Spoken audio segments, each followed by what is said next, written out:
Civil services with Nilesh channel आपका स्वागत करता है। आज का जो टॉपिक है वो चैप्टर 23 पे है, that is related to the water resources in India. ये वीडियो हम इंडिया ईयर बुक की समरी से बना रहे हैं, जो कि 140 पन्ने की समरी है, जो हमने 850 पन्ने की बुक को कन्वर्ट कर रखा है। ये वो PDF है जिससे मैं आपको पढ़ा रहा हूँ, एंड अगर आप इस PDF को लेना चाहते हैं तो आप यहाँ से ले सकते हैं। अपार्ट फ्रॉम इट, इस टाइम पे चूँकि टाइम कम है और आप में से कोई बच्चा अगर ऐसा है जिसको नहीं समझ में आ रहा है क्या पढ़ना चाहिए, एंड उसके खुद के रिसोर्सेज कायदे से तो उसे उसी पे डिपेंड करना चाहिए, बट एक्सेसिवली ओवरवेलमिंग है, then you can use the static sources that is given at this website. Vision की टेस्ट सीरीज, वाजीराम की टेस्ट सीरीज एंड फोरम की टेस्ट सीरीज के हमने बहुत ही शॉर्ट में शॉर्ट नोट्स दे रखे हैं, तो आपका एक जंपिंग रिवीजन हो जाएगा उससे, एंड PT 365 के शॉर्ट नोट से आपका अच्छा खासा कवरेज हो जाएगा। तो अगर आप इतनी भी चीज़ें कर लेते हो, दिन रात पढ़ लेते हैं, तो वो आपको काफ़ी ज़्यादा हेल्प करेगा। ऑल्दो अगर आप अपना स्टैटिक सोर्स मैनेज कर सकते हैं तो इससे अच्छा कुछ भी नहीं है, but if it is overwhelming, at least इतना ज़रूर कर लेना ताकि आपको एज मिले। एंड अगर आपका स्टैटिक सोर्स बहुत अच्छे से मैनेज्ड है, देन एटलीस्ट आप लाइक पावर अप का जो टेस्ट है, जो करंट अफेयर्स में आपको बहुत ज़्यादा एज देगा, उसे ज़रूर कर लेना, चाहे यहाँ से चाहे ओरिजिनल सोर्स से। आज का जो टॉपिक है that is related to the water resource. अब आप देख लें अगर कि जो चैप्टर्स हैं जो हम कर रहे हैं, वेट अ सेकेंड, तो जो चैप्टर्स हम कर रहे हैं उसमें से हम आ गए हैं वाटर वाले पे, जो कि ये वाला। उसके बाद इन्वायरमेंट बचेगा, जो थोड़ा सा बड़ा टॉपिक है। उसके बाद communication information technology, mass communication, इसमें इतने टाइम नहीं लगना है। ये छोटा टॉपिक है, ये छोटा टॉपिक है, तो लगभग ये चीज़ें अब ख़त्म होने को ही हैं। तो बहुत ही जल्द आपके पास, जैसा मैंने आपको कमिटमेंट किया था, 5 मई तक हम इसे फिनिश कर देंगे, तो डेफिनेटली एक पॉसिबिलिटी दिख रही है। तो चलिए जल्दी से आगे बढ़ते हैं एंड कंप्लीट करते हैं वाटर रिसोर्सेज को। वाटर रिसोर्सेज, तो ये सबसे पहले वाटर रिसोर्सेज के बारे में थोड़ी सी जानकारी कि इंडिया का जो ग्लोबल पॉपुलेशन में शेयर है दैट इज़ 18%। हमारा रिन्यूएबल वाटर रिसोर्स केवल 4% है, और लैंड एरिया हमारे पास केवल 2.4% है। तो पॉपुलेशन वाइज देखा जाए तो हम कहीं ना कहीं डिसएडवांटेज पे हैं। डेमोग्राफिक डिविडेंड वाइज देखा जाए तो एडवांटेज है, बट इन टर्म्स ऑफ अगर water resources and land wise देखा जाए तो हम डिसएडवांटेज पे हैं। पॉपुलेशन तो हमारे पास बहुत ज़्यादा है, ठीक है। वाटर डिमांड की बात कर लें तो जो हमारी करंट वाटर डिमांड है वो है 1100 BCM पर ईयर 2050 तक एक्सपेक्टेड है, क्योंकि पॉपुलेशन जाहिर सी बात बढ़ेगी तो करस्पॉन्डिंगली हमारी वाटर की जो डिमांड है वो भी बढ़ेगी, that is 1447 BCM per year. Why it matters, क्योंकि ये इंडिकेट करता है कि they will be water stress due to high population, and water चूँकि लिमिटेड है सो वाटर स्ट्रेस होगा। वाटर स्ट्रेस क्या है? वाटर स्ट्रेस में इट हैपन्स कि आपकी जो पानी की डिमांड है that is greater than the available amount, और जब या फिर जो पानी जो अवेलेबल भी है उसकी क्वालिटी इतनी ख़राब है कि उसे यूज़ नहीं किया जा सकता। सो नॉर्मली ये तब होता है जब कि आपकी लो वाटरफॉल है, या कि हाई पॉपुलेशन डेंसिटी है, या फिर there is the intense agriculture और द इंडस्ट्रियल एक्टिविटी। अगर वाटर स्ट्रेस होता है तो इसके चलते that it can lead to the deterioration of what fresh water resources in terms of quantity and quality, और इसके चलते you will can have the health problems, और आपका इकोसिस्टम ये नेगेटिवली इफेक्ट कर सकता है। और इससे एक चीज़ हमें और पता चलती है कि कहीं ना कहीं अगर वो चीज़ की कमी है हमारे पास, तो हमें इफ़ेक्टिव वाटर मैनेजमेंट की ज़रूरत है। वाटर अवेलेबिलिटी के बारे में बात कर लें अगर, तो हमारी जो एनुअल वाटर अवेलेबिलिटी है रेनफॉल से, it is 3880 billion cubic metres. तो जो हमारी डिमांड है वो तो इतनी है, बारिश से हमको इतना पानी मिल जाता है, लेकिन वो पूरा पानी तो हम कंजर्व कर नहीं पाते, एंड इवापोरेशन लॉस के बाद इतना ही बचता है, और उसमें से हमको अगर इतना चाहिए तो हमें मैनेजमेंट इसका सही करना पड़ेगा, ठीक है। Due to geological and other constraints only 11339 BCM is usable, जिसमें से सरफेस वाटर का वैल्यू मैक्सिमम है, then this is the ground water, and total जो यूजेबल वाटर है वो 1139 BCM है। तो ये थोड़ा सा वैल्यू ध्यान रख लेना तो अच्छा ही रहेगा। देन यू हैव दिस जल शक्ति अभियान, कैच द रेन, बिकॉज जाहिर सी बात है रेन अगर आप कैच कर लेंगे तो थोड़ा सा वाटर मैनेजमेंट अच्छा होगा। सो ये nation wide water conservation campaign है जो इंडिया की मिनिस्ट्री ऑफ जल शक्ति के द्वारा स्टार्ट किया गया था, और इसका मेन पर्पज़ क्या है? To address water stress. कैसे? Through the community driven rain water harvesting and sustainable water management. So ये चीज़ है 2019 में लॉन्च किया गया था, 2020 में हम नहीं कर सके क्योंकि we had the Covid. 5th edition was implemented in 2014। Catch the rain इसकी थीम है, where it falls when it falls. इसमें 5 की इंटरवेंशंस हैं, like we will going for water conservation and rain water harvesting, inventory बनाएंगे water bodies की। Then we will be setting up the Jal Shakti Kendra in all district, intensive afforestation, and then we will also go for the awareness generation and community participation. कौन इसको lead कर रहा है? It is being lead by the national water mission, ठीक है। Then we have this संचय, जल संचय जन भागीदारी, promote community lead water conservation under JSA catch the rain, ठीक है। तो जल संचय आपको करना है, बेसिकली आपको वाटर कंजर्वेशन करना है। कैसे? जन भागीदारी के थ्रू, जन भागीदारी के थ्रू आपको जल संचय करना है, and that is why this जल संचय एंड जन भागीदारी कैंपेन, और ये रूरल इंडिया के लिए बना हुआ है, ठीक है। जन Sanchay Jan Bhagidari, construction of affordable ground water recharge structure such as borewell shaft, artificial rain water system, ठीक है। Then we have this Shahi Fasal campaign. Shahi Fasal campaign क्या है? इसमें हम फार्मर्स को बोलते हैं, हम प्रमोट करते हैं कि आप climate resilient and market aligned cropping patterns को फॉलो करें ताकि आपकी इनकम भी बढ़े और रिस्क मिनिमाइज हो सके। We does encourage farmers in water stressed areas to grow crops which are not water intensive. इससे क्या होगा? पानी का यूसेज कम होगा, बट वाटर का जो यूज़ बहुत एफिशिएंटली कर सके, and they are economically remunerative also. तो आपका भी फ़ायदा होगा और देश का भी फ़ायदा होगा। Then you have this National Mission for Clean Ganga. National Mission for Clean Ganga ये नमामि गंगा प्रोग्राम के अंदर स्टैब्लिश हुआ था as the implementation arm of National Ganga Council. ये एक सोसाइटी के तो ऑपरेट करता है under the ministry of Jal शक्ति, और इसका मेन पर्पज़ क्या है? You have to coordinate and oversee all activities related to what? Cleaning of the Ganga and regenerating of the Ganga and its tributaries. तो गंगा के बारे में थोड़ा सा लिखा हुआ है, it is the most populous river basin. 400 million लोग इस बेसिन में रहते हैं, and this accounts for 28% of India's water resource, 26% of the land mass and 43% of the population. Major river का पाथ है, गंगा 5 जगह से बेसिकली क्रॉस करती है, उत्तराखंड, यूपी, बिहार, झारखंड, वेस्ट बंगाल। एक सलाह ये है कि गंगा रिवर के left tributary and right tributary ये अलग से तैयार कर लेना, और उसके लिए हमने जो मैपिंग वाला डॉक्यूमेंट दे रखा है उसमें देख लेना, वो बहुत अच्छे से दिया हुआ है, ठीक है। ये आपको मैपिंग वाला डॉक्यूमेंट कहाँ मिल जाएगा?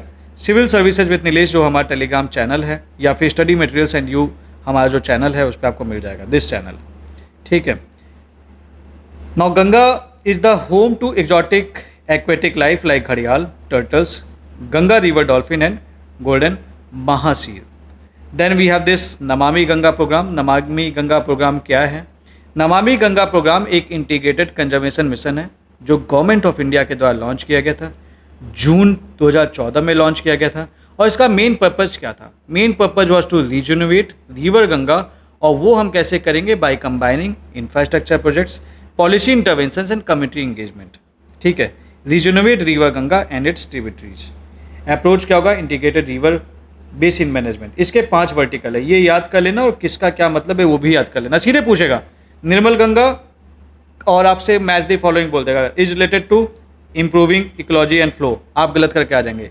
निर्मल गंगा मतलब पॉल्यूशन अबेटमेंट, अविरल गंगा मतलब improving ecology and flow, Jan Ganga strengthening people river connect, Gyan Ganga scientific study mapping and evidence based policy, Arth Ganga river people connect through economy and individuals. ये याद कर लेना, इंपॉर्टेंट है, ठीक है। और इसमें कुछ अपने से भी नाम बना देगा और फिर आपसे पूछ लेगा, ठीक है।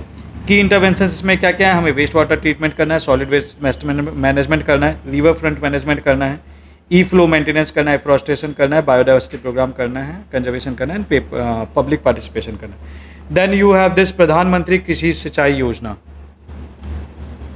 प्रधानमंत्री कृषि सिंचाई योजना, इसमें क्या है? बेसिकली ये 2015 में लॉन्च हुआ था, एंड इसका मोटो क्या है? That is her Khet Ko Paani and more crop per drop. So basically what you are trying to do, you are actually enhancing the physical access of water on the farms, ठीक है। ये बेसिक चीज़ एक बार रीड कर लेंगे, आपको समझ में आ जाएगा। Then accelerated irrigation benefit programme, ये गवर्नमेंट ऑफ इंडिया के द्वारा लॉन्च किया गया था, 1996-97 में लॉन्च किया गया था। और इसका पर्पज़ क्या था? The purpose was simple, to expedite the completion of ongoing irrigation projects, जहाँ पे फाइनेंशियल कंस्ट्रेंट्स फेस कर रहे थे स्टेट गवर्नमेंट वगैरह, और उस केस में आप स्टेट गवर्नमेंट को आप फाइनेंशियल असिस्टेंस देंगे ताकि वो कंप्लीट कर सकें, और this will in turn help in accelerating the creation of irrigation potential in the country. So provide central assistance to states for major और मीडियम इरिगेशन प्रोजेक्ट्स, और डिलेड प्रोजेक्ट्स को भी कंप्लीट करवाएंगे।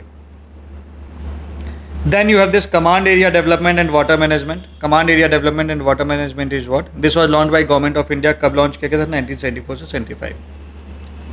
इसका ऑब्जेक्टिव क्या था? To enhance the utilization of irrigation potential created and to improve agriculture productivity and production on sustainable basis.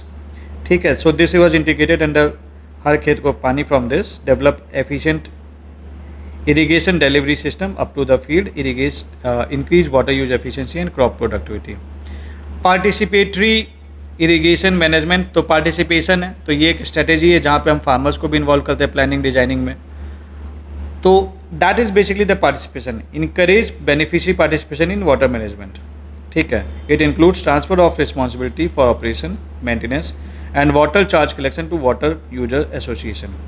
यहाँ पे हम वन टाइम फंक्शनल ग्रांट देते हैं 1200 रुपये पर हेक्टेयर के अकॉर्डिंग। ठीक है, जो कॉस्ट है this is shared in the ratio 45:45:10 centre state farmer. तो ये एक अलग सा चीज़ है, इसको आप याद कर लेना। ठीक है, ये इंपॉर्टेंट हो सकता है। Then you have this Ganga Flood Control Commission. नाम से क्लियर है कि हमें गंगा में फ्लड को कंट्रोल करना है। 1972 में ये बना था, और ये मिनिस्ट्री ऑफ जल शक्ति में का एक सबॉर्डिनेट ऑफिस है, और इसका हेडक्वार्टर आपको like this is in Patna. ठीक है, सो इसका मेन पर्पज़ क्या है? That is to flood management, नाम से ही क्लियर है।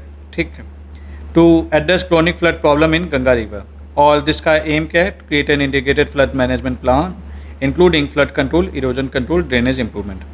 Then you have this Ganga Flood Control Board, उससे रिलेटेड एक बोर्ड है जिसका chairperson is union minister, ministry of Jal शक्ति, ये ध्यान रख लेना। ठीक है, members chief minister of 11 Ganga basin states. तो गंगा बेसिन स्टेट्स कौन कौन से हैं? जस्ट लेट मी नो, आपको ये भी पता चल जाएगा कि वो कौन कौन से स्टेट्स हैं जो गंगा फ्लड कंट्रोल बोर्ड के पार्ट हैं।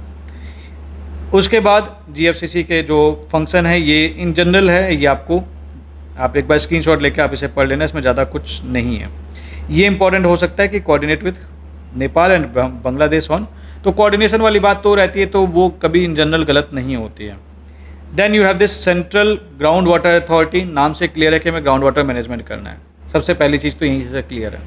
ये 1997 में बना था bye the government of India. किसके अंडर में बना था? Under section 33 of environment protection act. तो ये किसके अंडर में बना था? इसके अंडर में बना था। इससे रिलेटेड आपने अक्सर क्वेश्चन देखे होंगे जो यूपीएससी पूछता है कि ये किस स्कीम में बना था, whether it is wildlife protection act और किसके अंदर में। And this operates under the ministry of Jal Shakti. ठीक है, सो इसका पर्पज़ क्या है? To regulate and control the ground water development and management across India. ठीक है, तो ये जनरल दिया रखा है। ग्राउंड वाटर एक स्टेट सब्जेक्ट है, primary responsibility lies with the state government. 17 states में ground water regulation is done with by the state government. बाकी 19 स्टेट्स और यूटीज जो हैं that ground water regulation is done by the Central Water Ground Authority. Then you have this corresponding commission also, Central Water Commission. Central Water Commission this is an technical organisation in the field of water resource. ये 1945 में बनी थी and ये ministry of Jal शक्ति का एक attached office है। इसका जो चेयरमैन है he is the ex official secretary to the government of India. इसके 3 विंग्स है, design and research, water planning and project and river management. बस इतना ध्यान रख लेना, इससे ज़्यादा इसमें कुछ खास है नहीं।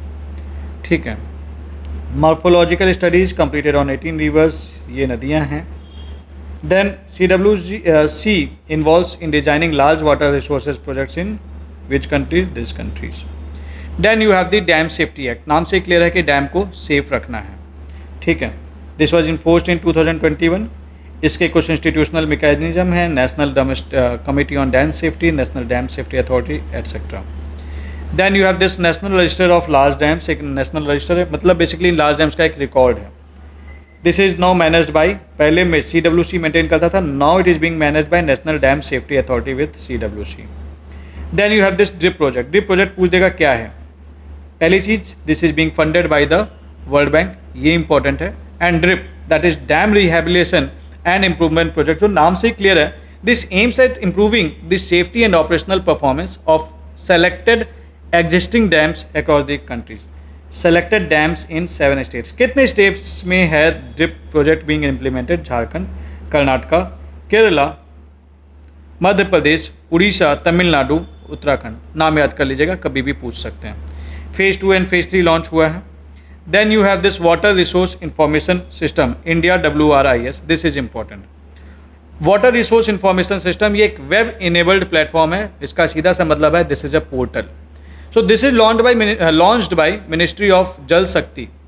ये एक कॉम्प्रिहेंसिव पब्लिकली एक्सेसिबल डेटाबेस है कि जो इंडिया का वाटर रिसोर्स डेटा और इन्फॉर्मेशन दिखाता है लोगों को। So basically this is providing the single window solution for by offering a centralised platform for various water related data from the multiple resources.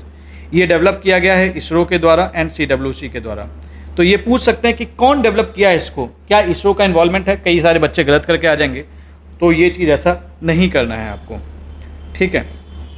Then इसके फीचर्स, GIS इनेबल्ड प्लेटफॉर्म है, contain multiple data layer related to this. बस एक बार video pause करके इसे read कर लेना, इसमें ज़्यादा कुछ खास काम का है नहीं।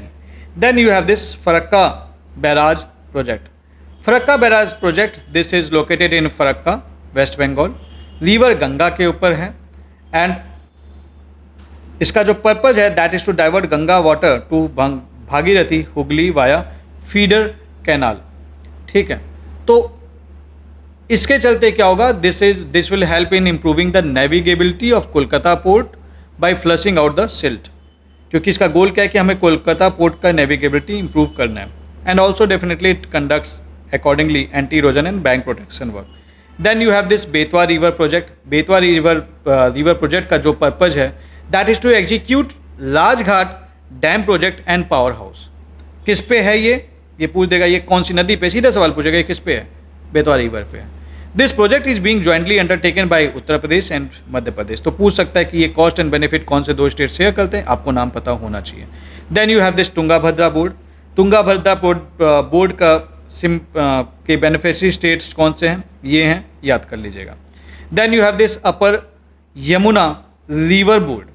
इसके मेंबर स्टेट्स कौन कौन से हैं, यही पूछ सकता है, ये आप ध्यान कर लीजिएगा, ठीक है। Then Brahmaputra board. Brahmaputra board this covers north east states, Sikkim and north Bengal, ठीक है। मेंबर्स 21 है, 4 फुल टाइम है, 17 पार्ट टाइम है। Then you have this Narmada water dispute tribunal. इन सब चीज़ों के बारे में काफ़ी चीज़ें तो आप कुछ चीज़ें आप लक्ष्मीकांत में पढ़ा होगा, बाकी चीज़ें आप यहाँ से देख लो। नर्मदा के लिए जो स्टेट्स हैं, जो पार्टिसिपेंट हैं, वो ये हैं, आपको पता होना चाहिए। Then you have this Polavaram project authority. किस पे है ये, पहली बात तो कौन सी नदी पे है, ये नाम आपको पता होना चाहिए, ठीक है। पोलावरम प्रोजेक्ट अथॉरिटी ये गवर्नमेंट ऑफ इंडिया ने मई 2014 में इस्टेब्लिश की थी under the Andhra Pradesh reorganisation act. ये मिनिस्ट्री ऑफ जल शक्ति के अंडर में ऑपरेट करता है। This is the authority which is responsible for the regulation and development of Polavaram irrigation project, जो कि एक मल्टीपर्पज़ नेशनल प्रोजेक्ट है गोदावरी रिवर पे आंध्र प्रदेश में। So this is. Then you have this national Koel river project. National Koel river project एक inter state major irrigation project है जो कि नॉर्थ कोयल रिवर के ऊपर है। और ये नॉर्थ कोयल रिवर कौन सी है, that is a tributary of the Son river. इसका जो कमांड एरिया है वो primarily that is in Bihar and Jharkhand. तो ये इंपॉर्टेंट है, कौन कौन सा स्टेट ये कवर करता है, that covers this Bihar and Jharkhand. तो यहाँ पे हम एक डैम बनाए हैं हमने, तो ये थोड़ा सा देख लीजिए। Then you have this Indo Bangladesh water resource cooperation, ठीक है। तो हम कॉपरेट करने के लिए उनसे चीज़ें साइन कर रखे हैं। Ganga, we have the Ganga water treaty with this was sign by PM of both countries sharing at Farakka during lean season. Then this Indus water treaty इस साल के लिए बहुत इंपॉर्टेंट है। करंट कंडीशन आपको पता ही है कि क्या है। India has currently suspended this treaty, ठीक है, क्योंकि पाकिस्तान का जो टेररिस्ट अटैक है, एक तो मुझे समझ में नहीं आता ये पाकिस्तानी चाहते क्या हैं। टू बी वेरी फ्रैंक, मतलब पाकिस्तान की जो गवर्नमेंट है, देखिए वहाँ के लोग तो आई वोंट से कि लोग बुरे होंगे, लोग शांति ही चाहते हैं, लेकिन जो गवर्नमेंट है उसको अपनी चीज़ें मेंटेन रखने के लिए उनको हमेशा कुछ ना कुछ लोगों को एक रीजन देना होता है ताकि लोग किसी और चीज़ों में engage, and that is why they are behind that things की टेररिस्ट अटैक्स होगा कराते हैं. एंड आई सीरियसली बिलीव कि अगर वहाँ पे अमन चाहने वाले लोग अच्छा काम करें तो कुछ शायद हो सके, बट वहाँ पे आपको पता है आर्मी का जो सिग्निफिकेंस है वो कितना ज़्यादा आर्मी अपनी पोजीशन बनाए रखना चाहते हैं. सो दे वांट समथिंग कि भैया हमारे पास कुछ मुद्दा होते रहना चाहिए. No doubt India is taking some of the very one strongest step, and let's see कि what the course of action will bring. But जो चीज़ें हैं वो अभी बहुत अच्छी नहीं है. But again then we need to really look into it. Anyways उस पर हम अभी और डिस्कस नहीं करते हैं, उसके लिए मैं एक डिटेल्ड वीडियो अलग बनाऊंगा. चलिए आगे बढ़ते हैं. Water allocation under the treaty. ठीक है, ईस्टर्न रिवर्स जिसमें रवि, बीच, सतलज हैं, this is allocated to India for the unrestricted use. तो रवि, बीच, सतलज का जो रिवर है, पानी है, इंडिया अपने तरीके से यूज कर सकते हैं. लेकिन जो वेस्टर्न रिवर्स है, जो इंडस, झेलम, चेनाब है, India can use for domestic use, agriculture, hydro electric power के लिए यूज कर सकता है, but it has some conditions, and store कर सकता है एज पर दी टीटी defined criteria. India has suspended, it means India can use अपने हिसाब से. Then both countries appoint a permanent commissioner for Indus water. Then you have this National Water Development Agency. National Water Development Agency, this is funded by the government of India. Initial mandate is this, like इसका main purpose क्या है? To carry out the detailed survey, investigation करना. water development है ना, तो जाहिर सी बात यही सब करेगा, सर्वे करेगा, इन्वेस्टिगेशन करेगा. It will be doing the study for the development of water resources etc. ठीक है, तो इसमें और कुछ ज़्यादा है नहीं. Then we have this Ken Betwa link project. Ken Betwa link project India का पहला मेजर रिवर इंटरलिंकिंग प्रोजेक्ट है, जिसका जो एम है that is to transfer surplus water from Ken river in Madhya Pradesh to the water deficit Betwa river in Uttar Pradesh. तो केन से उत्तर प्रदेश में हम पानी लेके आ रहे हैं. सो दोनों ही rivers in fact they are the tributaries of Yamuna river, and ये प्रोजेक्ट जो है this is lies in the drought prone Bundelkhand region. ये इंपॉर्टेंट है, इसे याद कर लेना, बहुत ज़्यादा इंपॉर्टेंट है. और इससे रिलेटेड जो भी प्रोजेक्ट कंपोनेंट्स हैं ये पूरा रट ले जाइएगा, कुछ भी कहीं से भी उठा के पूछ देगा आपसे. Then you have this national hydrology project. This is the central sector scheme under the externally aided project. This is supported by the world bank. क्या है ये? एक सेंट्रल सेक्टर स्कीम है जो मिनिस्ट्री ऑफ जल शक्ति के द्वारा लॉन्च की गई थी, definitely with the financial assistance from the world bank. ठीक है, इसका पर्पज़ क्या है? To improve the extent, quality and accessibility of water resource information and to strengthen the capacity of water resource management institutions in India. Clear है, लिखा हुआ है, इसमें बहुत ज़्यादा कुछ खास नहीं है जो हम याद रखें. Then you have this North East regional institute of water and land management. तो नॉर्थ ईस्ट का तो आपको पता ही है, only this run by the government of India. Location serves all 8 north eastern states of India. Then you have this Atal Bhujal Yojana, World Bank aided central sector scheme है ये, and Bhujal पे के ऊपर काम करेगी. Then you have this central Water ground board. This is the subordinate office under the ministry of Jal Shakti, national apex body for ground water in India. Ground water recharge source, rainfall is primary, and then this. So something like this, एक बार read कर लेना, इसमें ज़्यादा कुछ है नहीं बताने वाला. So that's it for this video. And अगले वीडियो में, अगला वीडियो तो बहुत ही ज़्यादा इंपॉर्टेंट होने वाला है, because that is related to the environment. So इस वीडियो को, अगला जो वीडियो होगा उसे जरूर अटेंड कीजिएगा, and do visit the website and check कि आपके काम का क्या है, एंड लेट यू सी कि आप बेहतर करें. देखो इस टाइम पे ना डोंट अप्लाई लाइक आपको ये एक्सेस लाइक ना जो एंजाइटी होती है कि हम क्या करें क्या ना छोड़े, तो कुछ लिमिटेड चीज़ें कर लीजिए और उसको ढंग से करके चले जाइए. प्रीलिम्स आपके लिखने का चांस है, कोई बच्चा 100% नहीं करके आता. So don't worry about that. अपने PYQs हो गए, विजन के टेस्ट हो गए, फोरम के हो गए, लाइक वाजीराम के हो गए, या किसी के कुछ पर्टिकुलर चीज़ें, कुछ शॉर्ट नोट्स कर लिए, कवर कर लिए, तो आपका मेंस लिखने के लिए आप शायद एलिजिबल हो जाएंगे. So that's all for today. Thank you very much.